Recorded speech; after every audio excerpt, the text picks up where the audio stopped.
Hi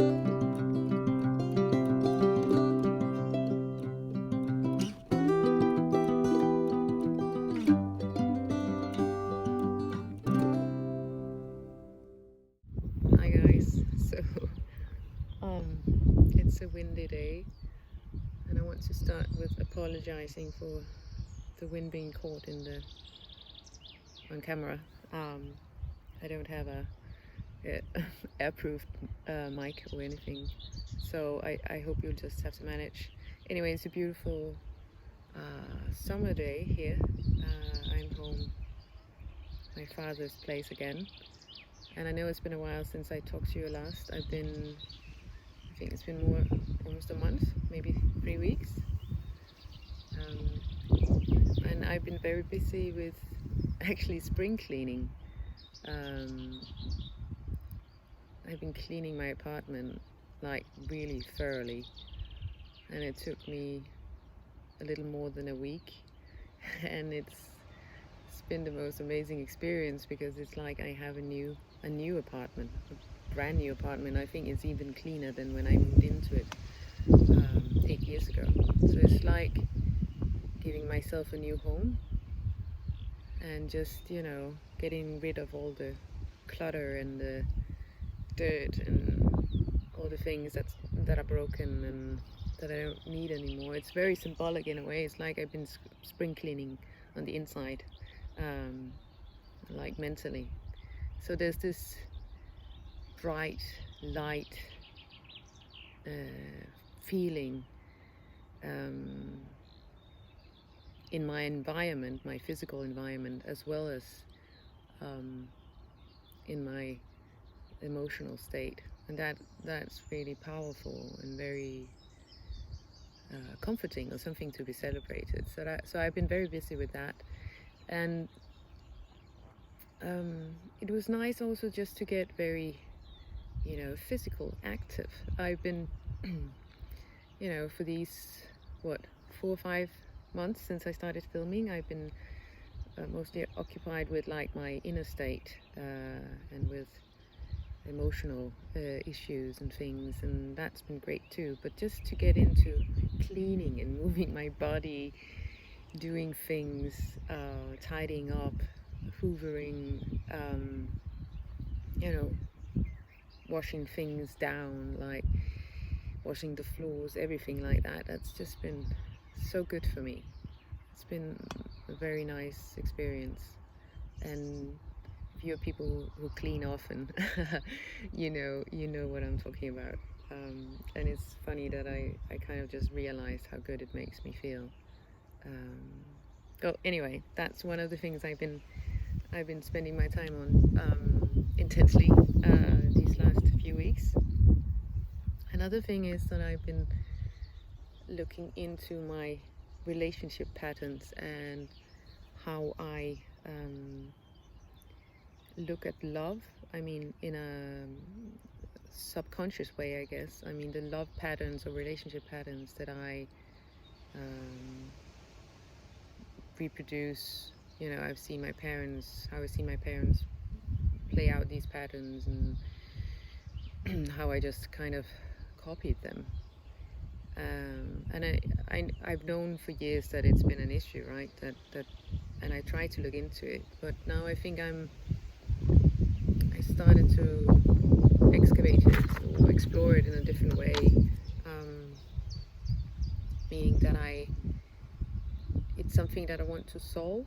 I can tell that I've built up this heart wall, right? I haven't been in a relationship for 4, maybe almost 5 years, and in a way it was necessary to kind of keep a distance and not be responsible for others, not be in a relationship. But I'm also starting to miss it, and I think I started to work through my own things so much that I can start to look at that aspect in my life.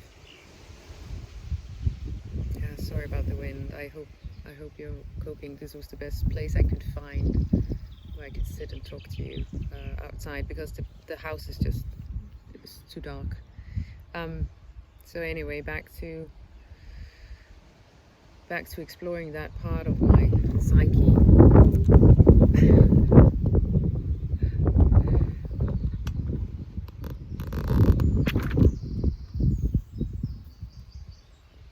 Challenge of do-it-yourself, of home video, of making YouTube's videos. Oh, anyway, okay. Just a second, I lost something. Okay, so let's try again.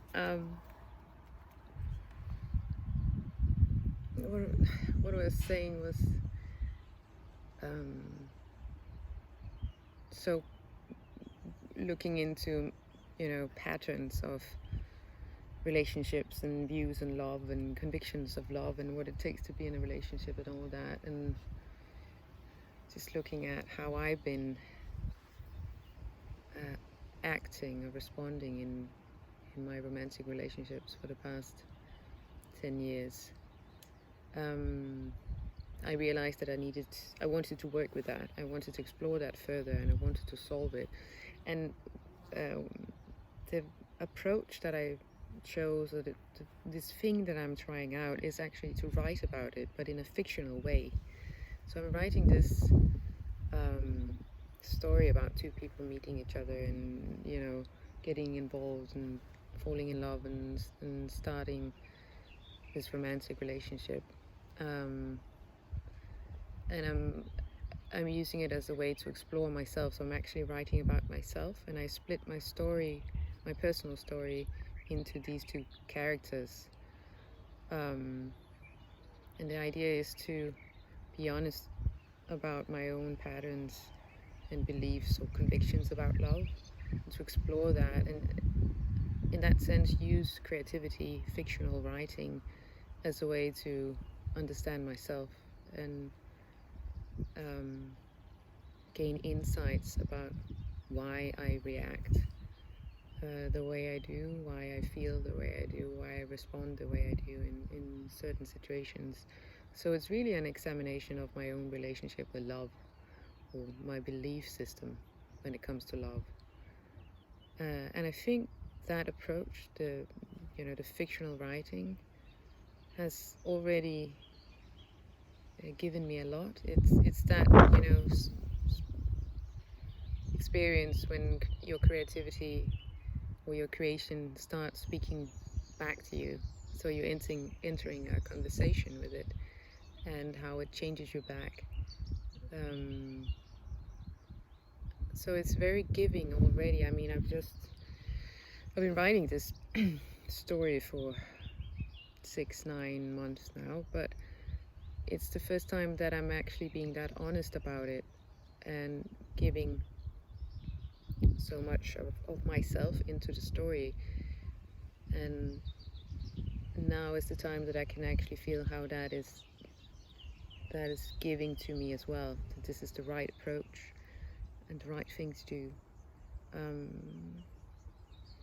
And I guess, well, I don't guess, I know that ultimately my hope is, or the goal is, to, by writing this story and gaining insights about myself, is to change the way I approach love, and to change the way or improve the way that I relate to other people, and how I act up, or how I am in relationships, in order.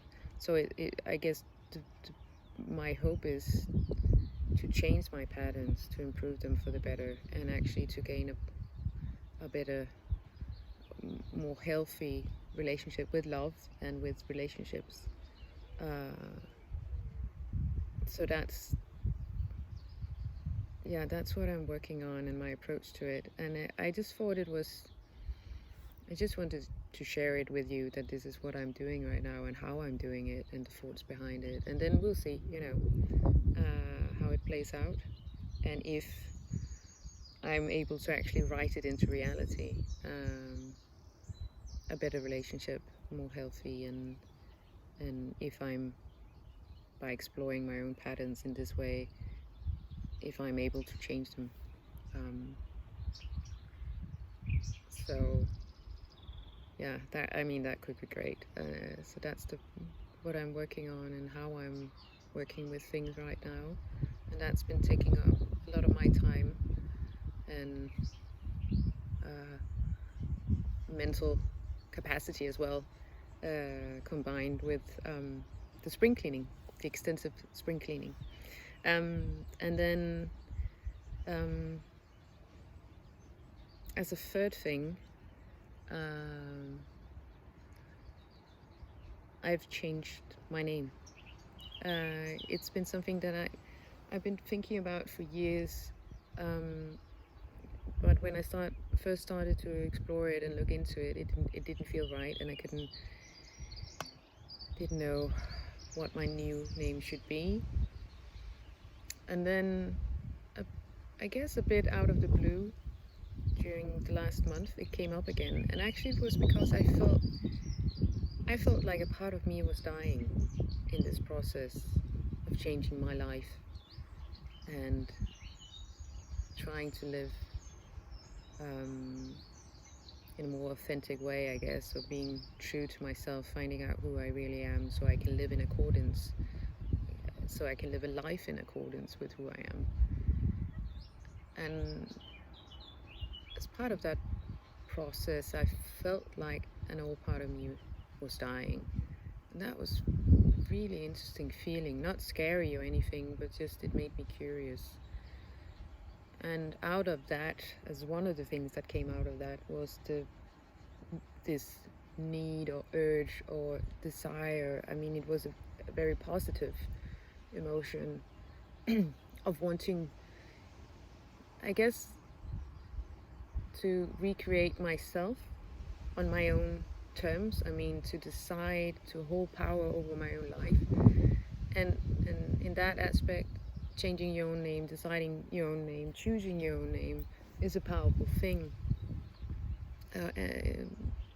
At least, I mean, symbolically, but that kind of transfers into your emotions and the psychology of you as well. At least that's what I found. And I've been, I had a hard time. I've been conflicted for years, especially about my mother's name, my mother's surname, and what that name represents to me. Not because it represents her, but because it represents the family at large, the extended family. And I think if you watch some of my other videos, you will know that I have had extensive. I've had so many issues and problems with my mother's family, and this, decision to give up that name has been it's one way of giving up the past and breaking with my relations with them in a mental way or in a emotional way, because they're still my family. I still want to see them, but the values they represent and the way they go about the world, the way they talk about other people, the way they approach life, I guess in general, is not consistent or is not equal to mine or the same way I look at life.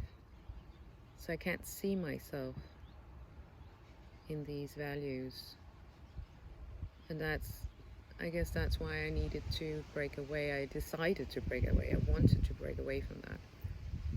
So I've given up that name,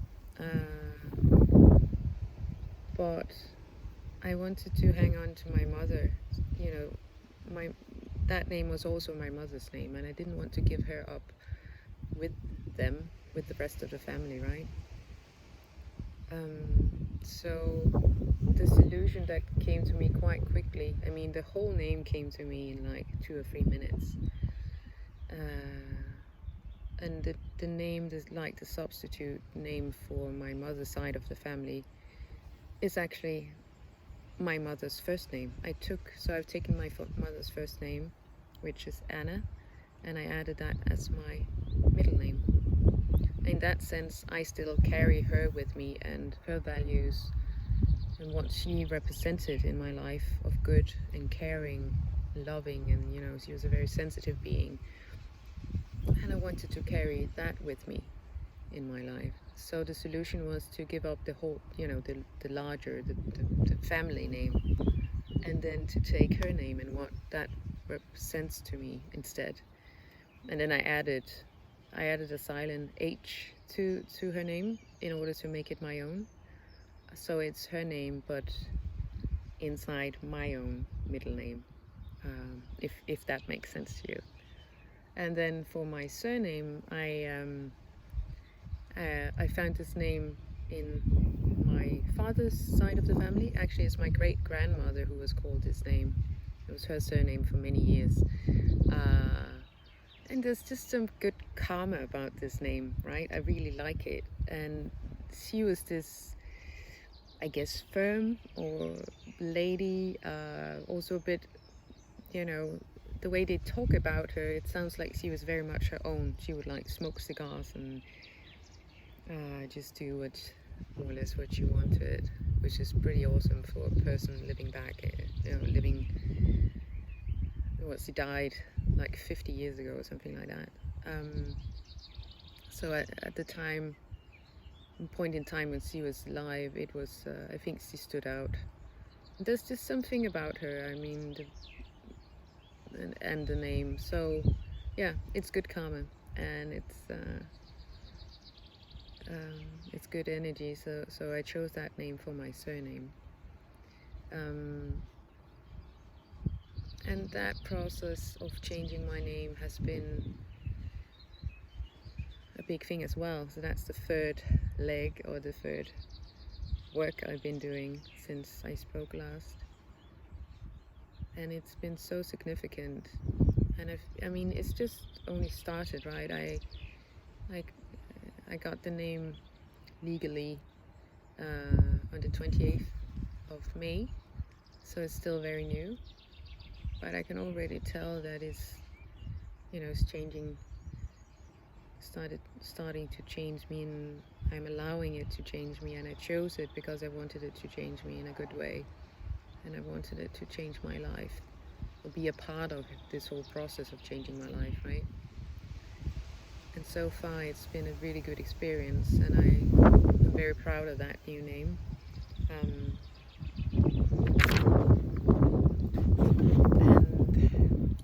yeah, so I look forward to what that's going to bring me.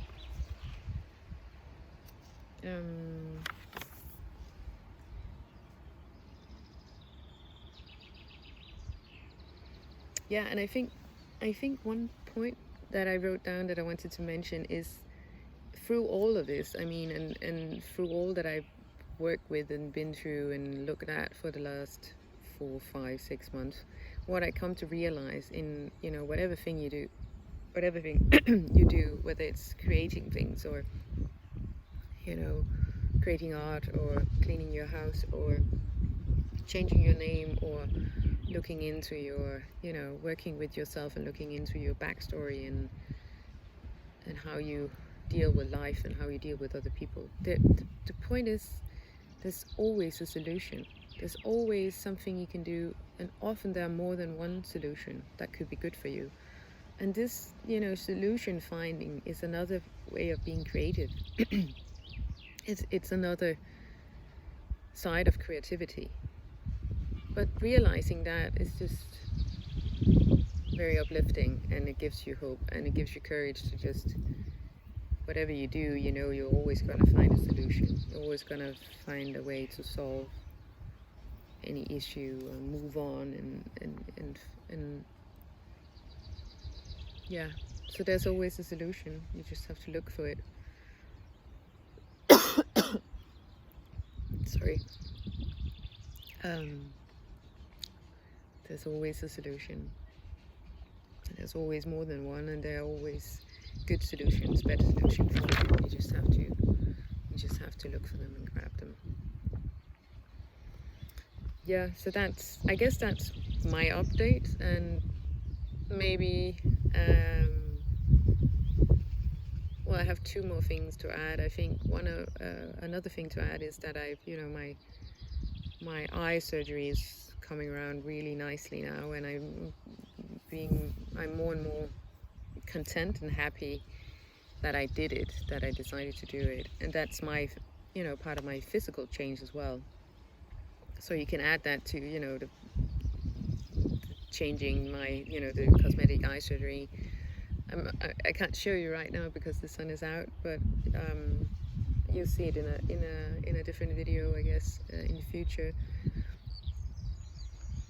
But so physical changes, the cosmetic eye surgery, and how that makes me feel, and how I feel that I look now. Changing my name, how I carry myself through the world, how I feel about myself embodied in that name. And then the changing my environment through the spring cleaning, cleaning my apartment, and in that sense upgrading my environment and living in a brighter, cleaner, nicer setting. So that's been actually 3 very important changes, and very tangible changes, all of them.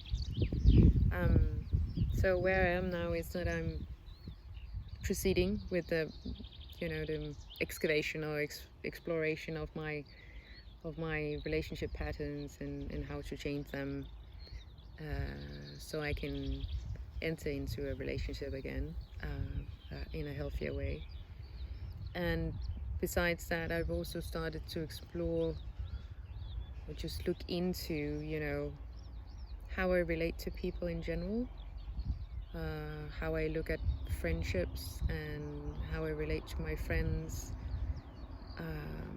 I've had a lot of changes in my friendship circles during the last couple of years.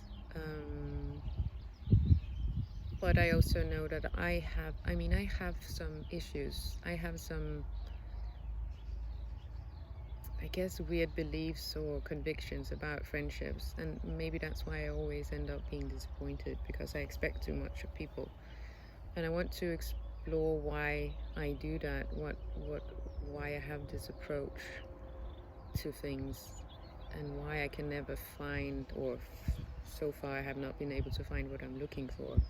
So if my goals or what I'm searching for needs to be changed, or if I just have to keep looking for the right kind of people, there's something there. It's not quite clear to me yet. I just know there's something there I need to look into, and I'm slowly getting ready to look into it.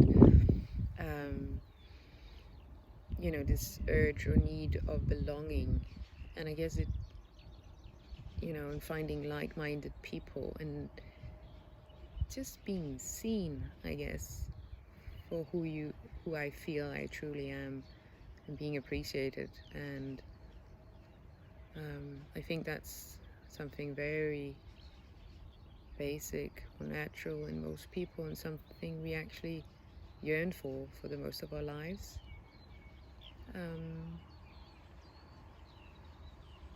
And try to find in whoever we meet, right?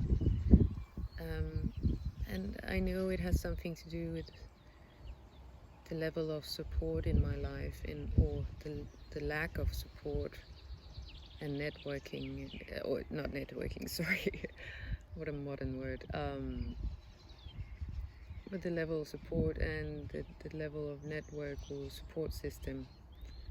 And actually, when I say the level of it, I think it's more the lack of it all, of support and safety and comfort, and being part of a group, or my support level was almost non-existent. At least that's what it felt like at the time of my life, when I was very young, and I probably needed it the most. And I think that's undoubtedly had some impact on the way I look at relationships, and look at support systems, and look at friendships. And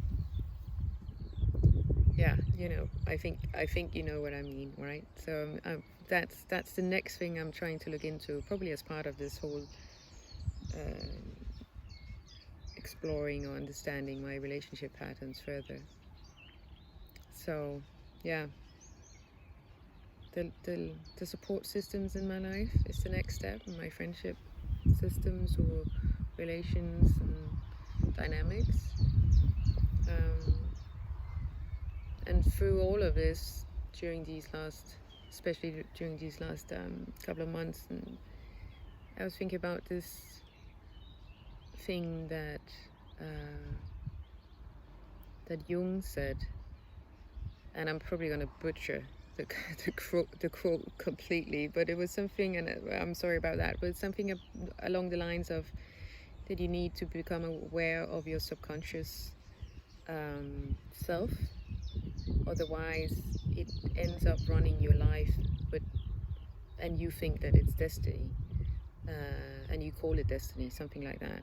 So to become aware of these hidden patterns and reactions and way of looking at things, this subconscious self that's actually more or less secretly, in this cunning way, controlling and running your life, and you think it's destiny, but it's the subconscious and all the maybe the shadowy issues of your life.